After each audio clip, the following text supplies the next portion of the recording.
Hello everyone, in this video I'll show you how to add password to Chrome browser. Step 1, lock profile and apply step 2, lock extension. Simply open your Chrome browser. I already opened to this Chrome browser.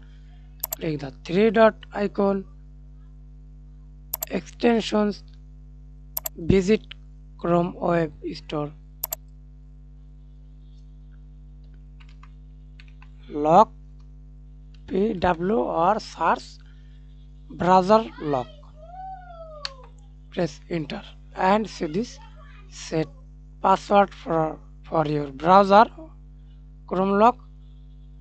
See this many extension. Example, use Google Chrome password lock.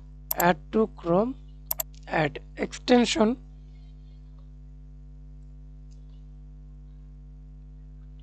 then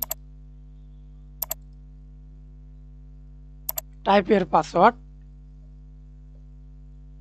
Example 12345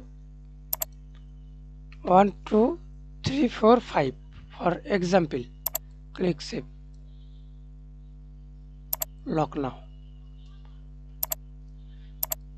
Then again open your Chrome browser, then show to this interface. Type your password. Example 12345, unlock. Then open again your browser. Hope this tutorial help you.